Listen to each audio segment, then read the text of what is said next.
Someone has to lose. Yes, I thought I saw a specter over your shoulder.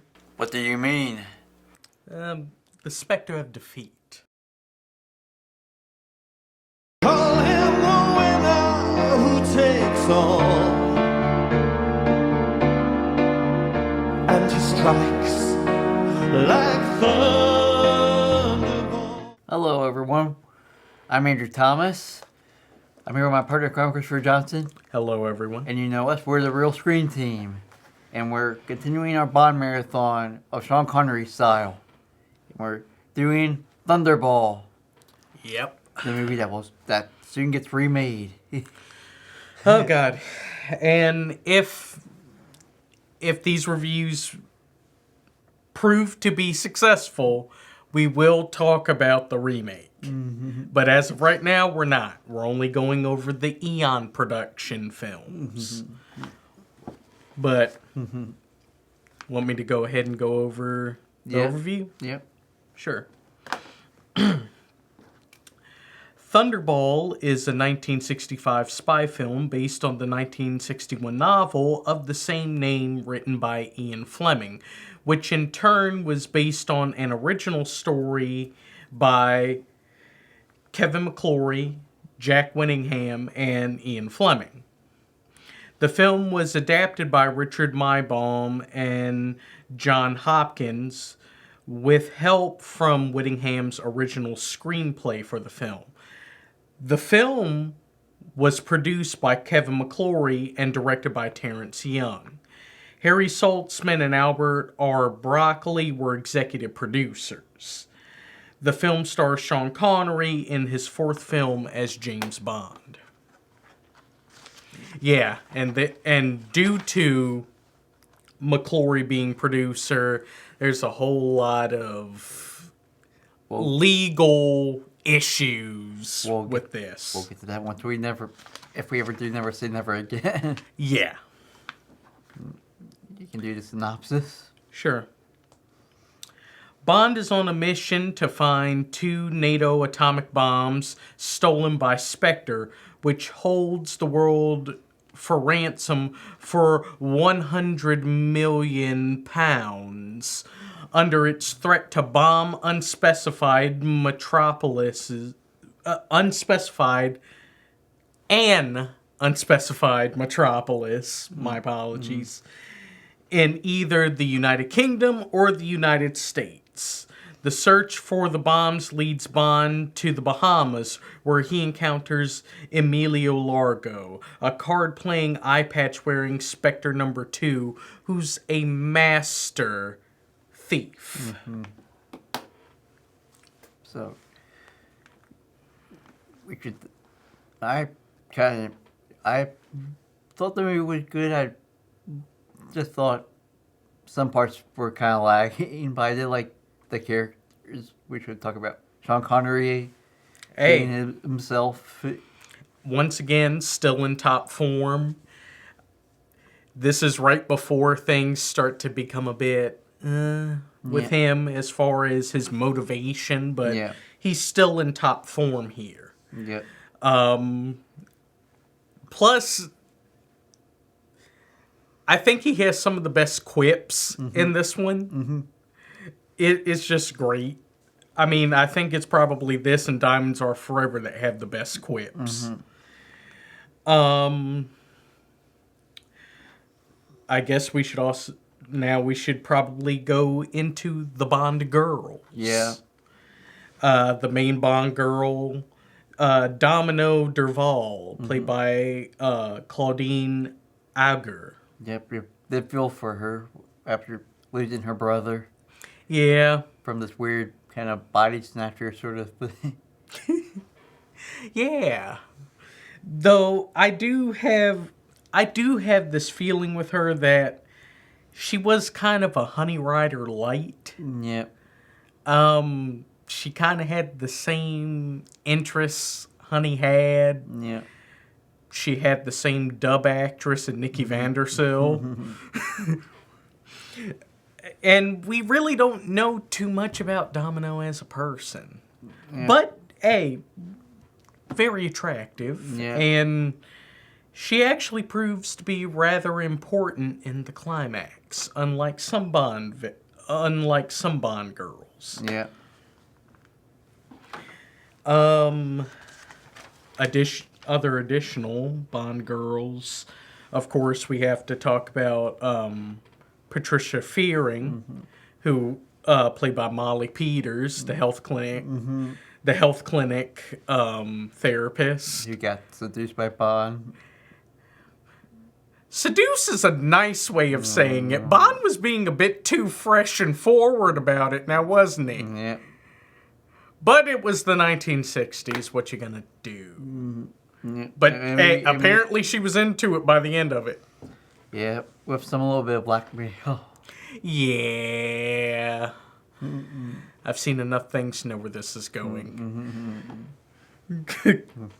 But I did like her character for what much we saw. And the fact that, initially she stood up to Bond a bit about him being so fresh.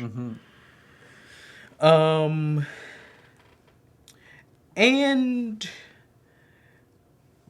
I do feel bad for Paula. Yeah. One of the female MI6 agents that worked with Bond on this one.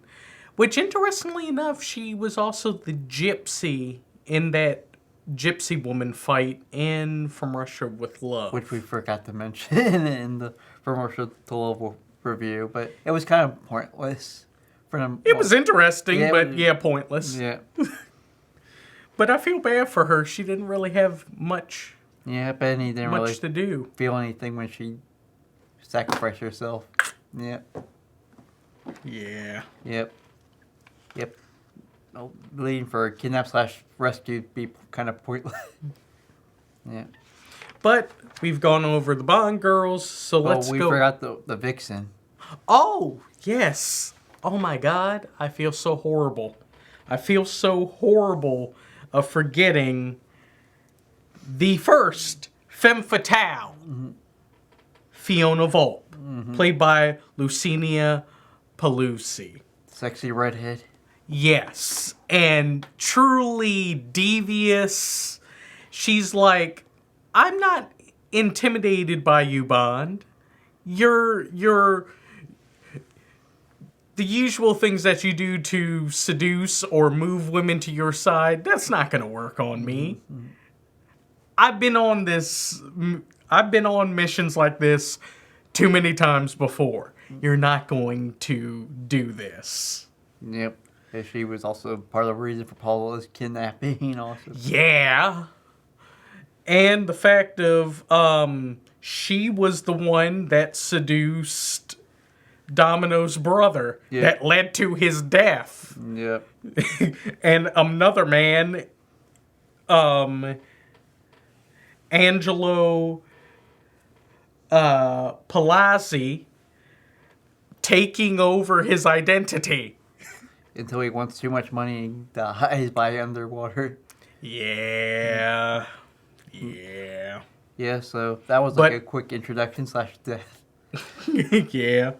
But Fiona was fantastic. Yep.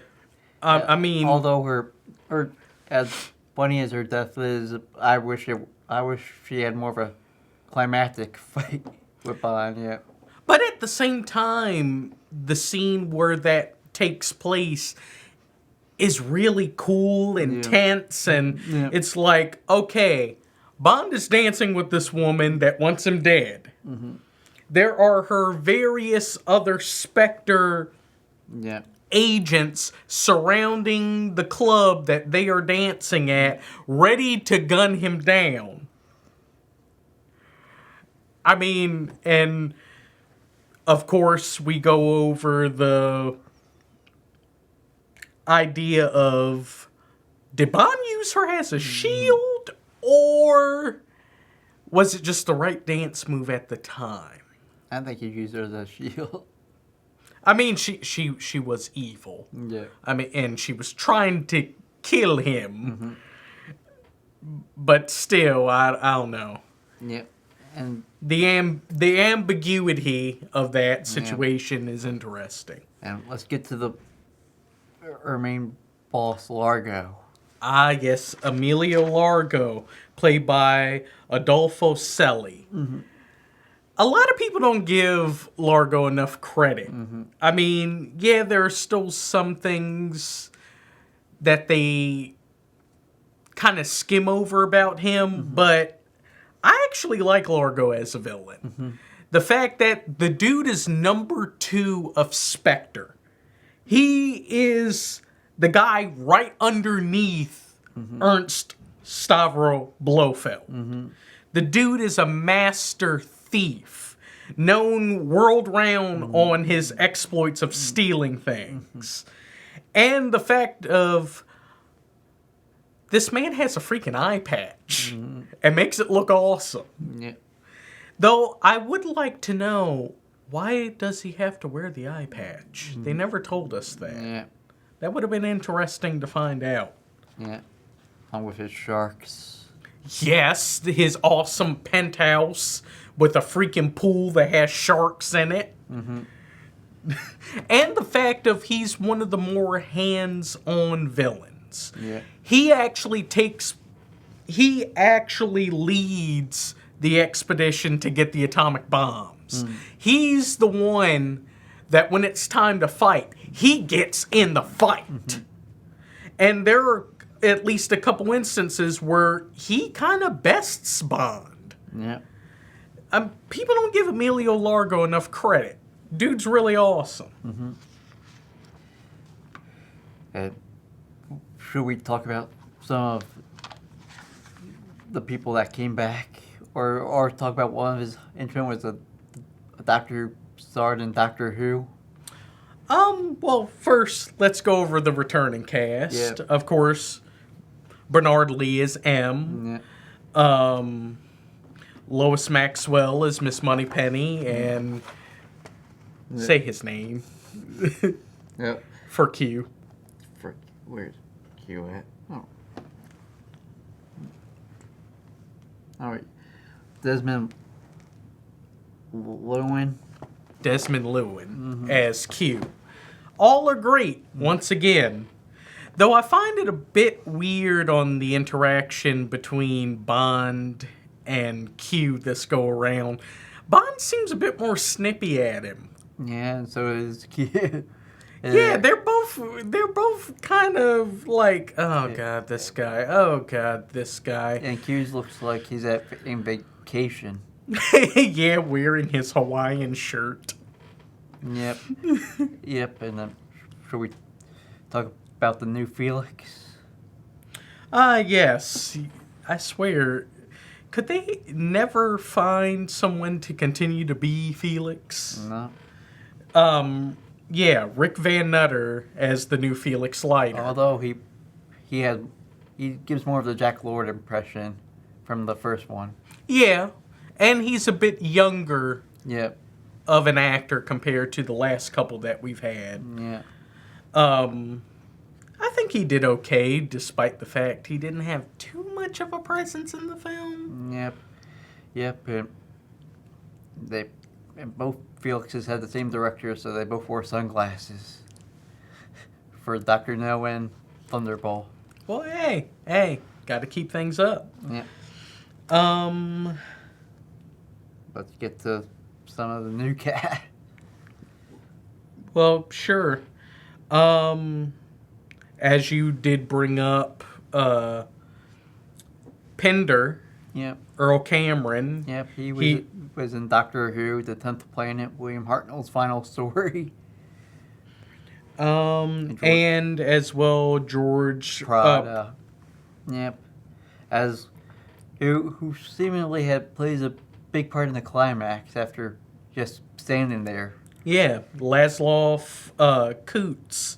He's the nuclear physicist that is helping Largo in this operation, and he, without any proper explanation, just decides, "Oh, I'm switching sides."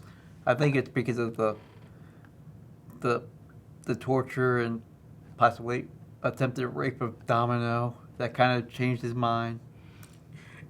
had to take that to the point of, okay, this guy and all of his associates are monsters. Yeah, that was the thing that made you switch sides, not the possibility of them bombing Miami, Florida. They were going to nuke Miami, Florida.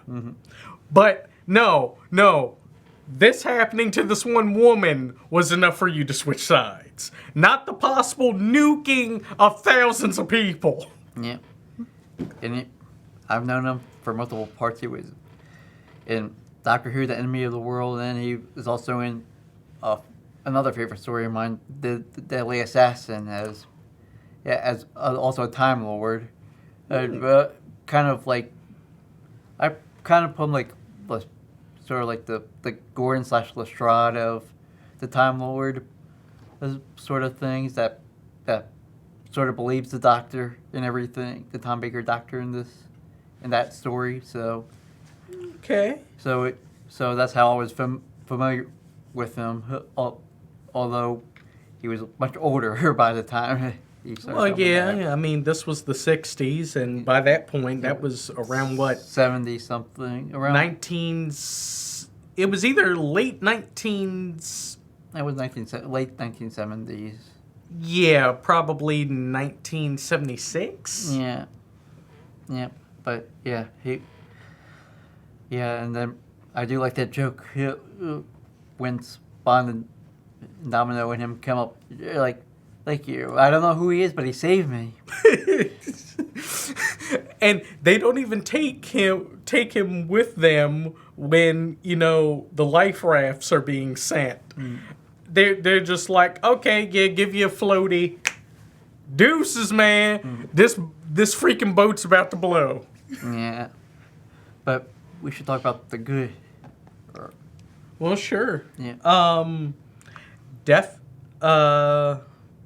I know some people kind of have their issues with it, but I actually like the underwater scenes. I'm going to be on the opposite side. Other than the climax, I felt the underwater scenes were kind of boring. I get it. It made me want to fall asleep until we actually got back to the actual plot with Bond. I get that. But, I mean, this was one of the first films that such type of scenes were done. So it's kind of a really cool thing.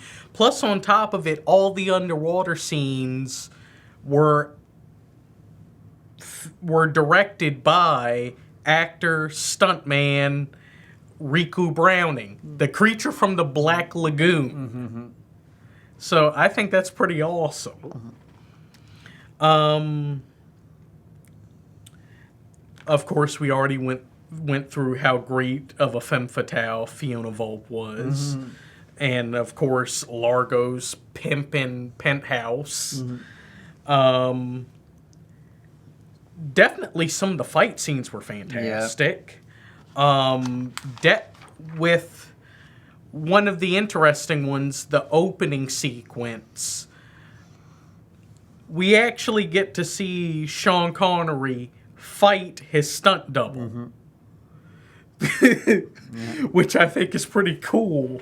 The man that was actively a part of the gun barrel scenes originally. We actually get to see them have a fight. Oh, yeah. And by the way, Sean Connery does the gun barrel scene in this opening this time. Yes, this is actually the first time that we see Connery himself do the gun barrel sequence.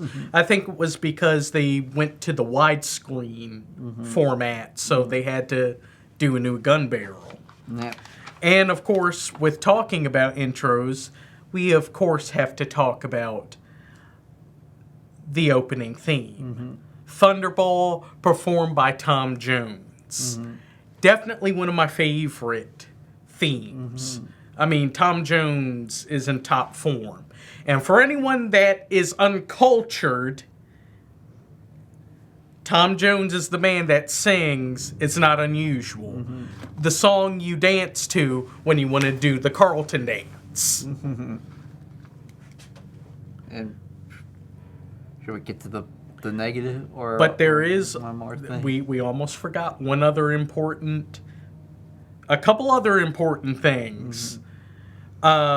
Spectre's meeting room is absolutely fantastic. We get Blofeld back again. Yeah, but we'd never see his face. Yeah.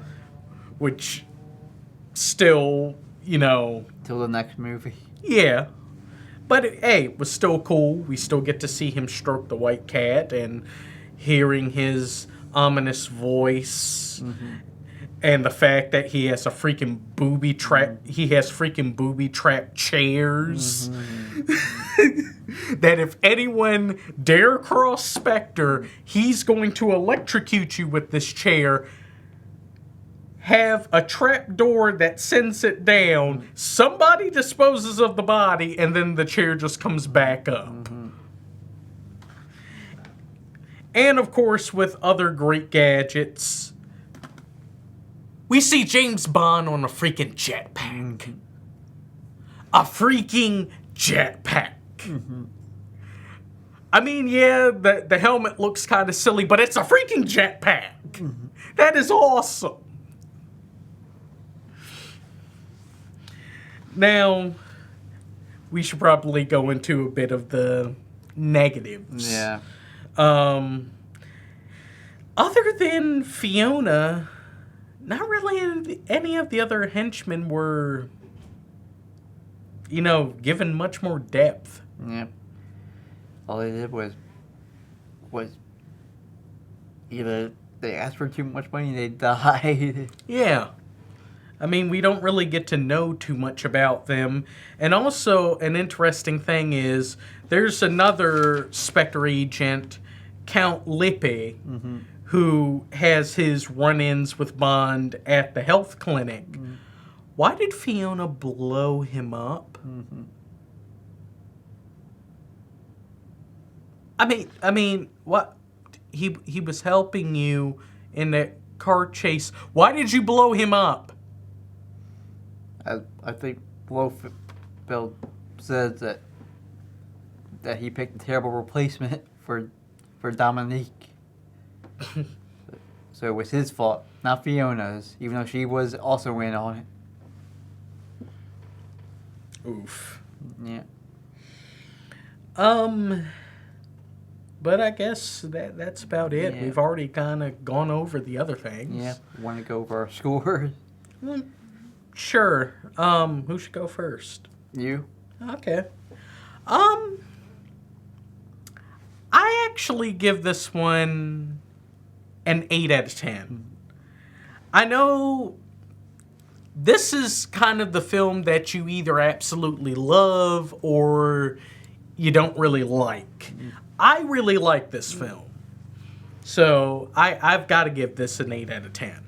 I give this a 7 out of 10, mainly because it was mainly those underwater scenes that just sometimes went too long and it felt kind of pointless. Other than that, I liked every other thing in the movie, like Domino's relationship with Bond, and the underwater sex stuff going on, and then also along with Fiona being a badass and looking sexy too on there. So it had its moments there. But if you think we're too kind to this movie, just find us on Facebook, The Real Screen Team. Find us on YouTube. Please subscribe. We definitely need more subscribers. So, because right now we're at over 70-ish, so if we try to get to 100, we might get some requests for the 100 subscriber mark. Yeah, and definitely that'll give us the opportunity to do some viewer suggestions in the coming year. Our main goal right now is to hit 100, and then sky's the limit. Yep. But before we go, Chris, want to mention what the next movie in our list is? Well, we're essentially over the halfway mark now. We're getting near the end of this big marathon, so we're going over the second to last film, You Only Live Twice. Can I roll us out? Sure. Thank you all for coming. Definitely come back and watch us again. Remember to like, comment, subscribe, and share. It definitely goes a long way. Thank you. Let's fade to black. Call him the winner who takes all, and he strikes like thunder.